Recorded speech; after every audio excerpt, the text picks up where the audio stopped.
મિત્રો નવા બ્લોગમાં તમારું સ્વાગત છે। તો અત્યારે ઠંડુ વાતાવરણ થઈ ગયું છે અને ભજીયાનો પ્રોગ્રામ કેસે કરવાનું બધા તો ભજીયા બનાવવાનું કામકાજ કરવાનું છે। તો વરસાદ તો આવી ગયો છે અને વરે રહી ગયો છે અને પાછો ઝીણો ઝીણો ઝરમર ચાલુ છે, પતરે ટીપા પડે છે। હું તમને દેખાડું મિત્રો, જો અને હવે ભજીયાનો પ્રોગ્રામ ચાલુ છે તો શાક બકલોને એવું બધું આવી ગયું છે। તો તમને ભજીયાનું વસ્તુ બધી દેખાડી દેવી સબ્જી। જો આ હિંમત ટોંડી છે, એ આપણે ભજીયાનું રબડું બનાવે છે અને આ રાહુલ મોરી અહીં ઊભો છે।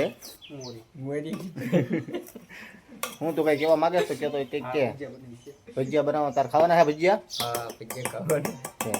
જો આ બધું શાક બકલોને એવું બધા મંડી ગયા છે ભજીયાનું। આ ભજીયાની ચિપ્સ બનાવીને કે બટાટાની। તો જો મિત્રો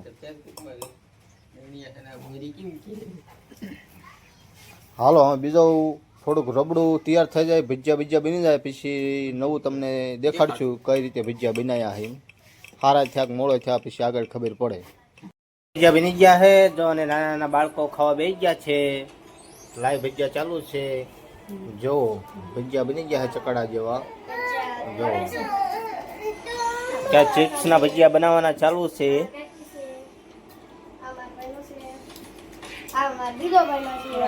લાઈવ ભજીયા જો હિંમતભાઈ ભજીયા પાડી રહ્યા છે।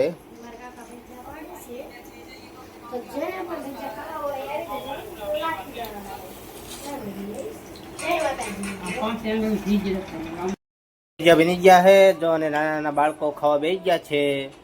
લાઈવ ભજીયા ચાલુ છે, જો ભજીયા બની ગયા છે ચકડા જેવા। જો ત્યાં ચિપ્સના ભજીયા બનાવવાના ચાલુ છે।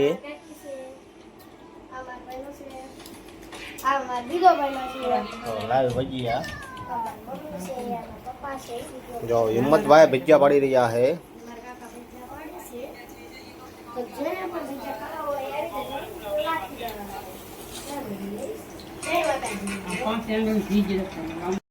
ભજીયા બની ગયા છે જો, અને નાના નાના બાળકો ખાવા બેસી ગયા છે। લાઈવ ભજીયા ચાલુ છે, જો ભજીયા બની ગયા છે ચકડા જેવા। જો ત્યાં ચિપ્સના ભજીયા બનાવવાના ચાલુ છે।